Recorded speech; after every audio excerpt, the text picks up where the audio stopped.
Hi friends, అందరికీ నమస్కారం. దేవుని పటాలు ఎన్ని రోజులకు ఒకసారి శుభ్రం చేయాలి. అప్పుడే పూజా ఫలితం మనకు పూర్తిగా దక్కుతుంది. మనలో చాలామంది దేవునికి పూజలు చేస్తూ ఉంటారు.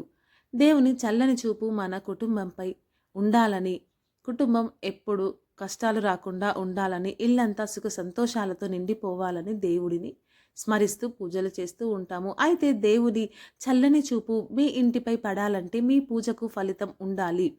పూజకు ఫలితం దక్కాలంటే ఎంతో పవిత్రమైన పూజా గదిని శుభ్రంగా ఉంచుకోవాలి. అయితే మనలో చాలామంది పూజ గదిలో ఎన్నో వస్తువులు పెడుతూ ఉంటారు. పూజ గదిలో అనవసరమైన వస్తువులు పెడితే మీ పూజలకు ఫలితం దక్కదు. అలాగే కొన్ని ముఖ్యమైన వారాల్లో పూజ గదిని శుభ్రం చేసుకోవాలి. ఎప్పుడు పడితే అప్పుడు పూజ గదిని శుభ్రం చేస్తే ఎలాంటి ప్రయోజనం ఉండదు. కాబట్టి మీరు చేసే పూజలకు సరైన పుణ్య ఫలితం దక్కాలంటే పూజ గదిని ఎన్ని రోజులకు ఒకసారి శుభ్రం చేసుకోవాలి. పూజ గదిలో ఉండే దేవుని పటాలు ఏ దిక్కున ఉండాలి. ఇలా ఎన్నో అద్భుతమైన విషయాల గురించి ఈ వీడియోలో తెలుసుకుందాం. ముందుగా ఈ వీడియోకి ఒక లైక్ కొట్టి ప్రతి ఒక్కరూ ఓం నమ శివాయ అని కామెంట్ చేయండి. ప్రతి వారానికి ఒకసారి లేదా వారానికి 2 సార్లు మీ పూజ గదిని ఖచ్చితంగా శుభ్రం చేసుకోవాలి. పూజ గదిని శుభ్రం చేయాలంటే గురువారం కానీ శనివారం కానీ శుభ్రం చేసుకోవాలి.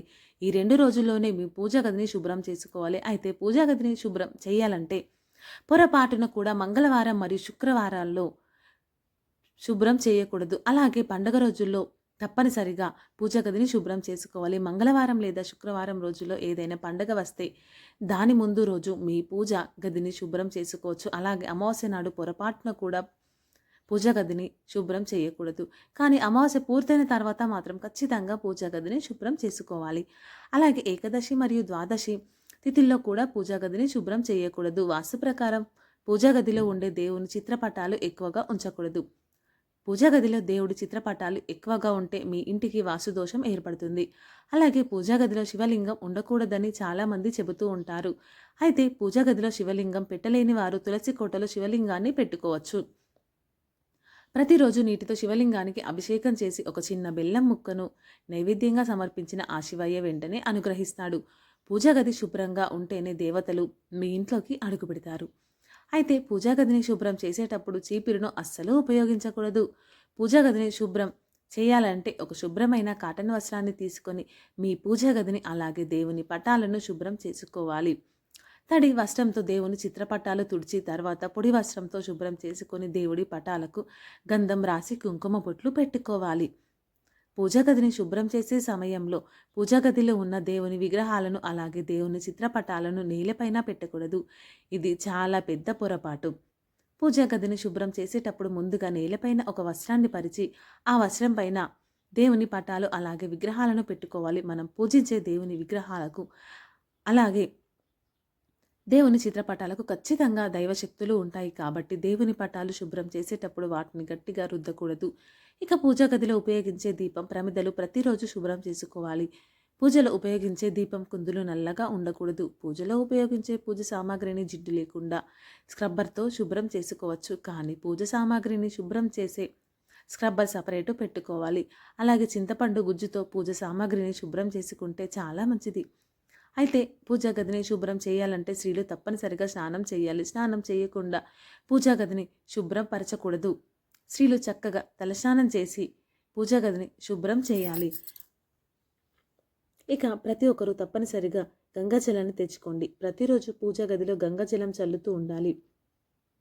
అప్పుడే మీ పూజా గది పవిత్రంగా ఉంటుంది. పూజా గది పవిత్రంగా ఉంటేనే మీ ఇంట్లో దైవశక్తులు సంచరిస్తూ ఉంటాయి. ఇంట్లో గంగాజలం లేనివారు పూజ గదిలో పసుపు నీళ్లు చల్లుకోవచ్చు. ఇక రాత్రి సమయంలో ఎట్టి పరిస్థితుల్లోనూ పూజా గదిని శుభ్రం చేయకూడదు.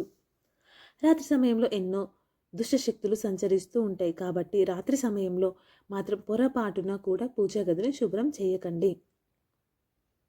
ఇక ఆడవారికి నెలసరి వచ్చినప్పుడు వెంటనే పూజా గదిని మూసివేయాలి. నెలసరి వచ్చిన ఆడపిల్లలు పూజా గది వైపుకు వెళ్ళకూడదు.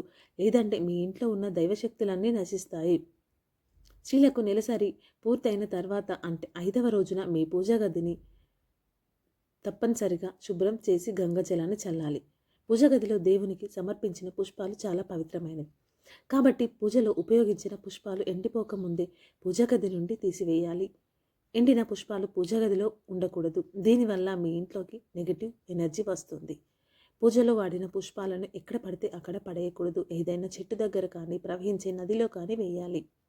అంతేకాని పూజలో ఉపయోగించిన దేవుని పుష్పాలను డస్ట్‌బిన్‌లో పడేయకండి. ఇది మహాపాపంగా పరిగణిస్తారు. పూజా గదిలో దీపం వెలిగించినప్పుడు ఆ దీపం నుండి వచ్చే పొగ వల్ల పూజా గది మొత్తం నలుపు రంగులోకి మారుతుంది. కాబట్టి ఆ నల్లటి మసిని ఎప్పటికప్పుడు శుభ్రం చేసుకుంటూ ఉండాలి. ఇక మనలో చాలామంది పూజ గదిలో న్యూస్ పేపర్లు వేస్తూ ఉంటారు. కానీ ఇది చాలా పెద్ద పొరపాటు. న్యూస్ పేపర్లో ఎన్నో చెడు వార్తలు ఉంటాయి. కాబట్టి పవిత్రమైన పూజా గదిలో న్యూస్ పేపర్లు వేయకూడదు. న్యూస్ పేపర్లకు బదులుగా ఒక పట్టు వస్త్రాన్ని కానీ, కాటన్ వస్త్రాన్ని కానీ వేసుకోవాలి. ఇక పూజా గదిలో పొరపాటున కూడా ప్లాస్టిక్ వస్తువులు మరియు స్టీల్ వస్తువులు ఉండకూడదు. ఇత్తడి వస్తువులు మరియు రాగి వస్తువులు మాత్రమే పూజా గదిలో ఉండాలి. ఇక పూజా గదిలో ఉండాల్సిన దేవుని చిత్రపటాల గురించి ఇప్పుడు తెలుసుకుందాం. ప్రతి ఒక్కరి పూజా గదిలో తప్పనిసరిగా సీతారాముల చిత్రపటం, శివపార్వతుల కుటుంబంతో ఉన్న చిత్రపటం, అలాగే లక్ష్మీనారాయణుల చిత్రపటం ఉండేలా చూసుకోవాలి. ఈ దేవుళ్ళ చిత్రపటాలు మీ పూజ గదిలో ఉంటే భార్యాభర్తల మధ్య గొడవలు లేకుండా అన్యోన్యంగా ఉంటారు. అలాగే ప్రతి ఒక్కరూ పూజ గదిలో లక్ష్మీదేవి చిత్రపటం ఉండాలి. నిలబడి ఉన్న లక్ష్మీదేవి పూజ గదిలో ఉండకూడదు. కమలంపై కూర్చొని ఉన్న లక్ష్మీదేవి మాత్రమే మీ పూజ గదిలో ఉండాలి. మీ పూజ గదిలో ఉన్న లక్ష్మీదేవికి ఎదురుగా పసుపు కుంకుమలు పెట్టుకోవాలి. అయితే ఉగ్ర రూపంలో ఉన్న కనకదుర్గాదేవి మరియు నరసింహస్వామి చిత్రపటాన్ని పూజ గదిలో ఉంచకూడదు. గోమాతలో 33 కోట్ల మంది దేవతలు నివసిస్తారు.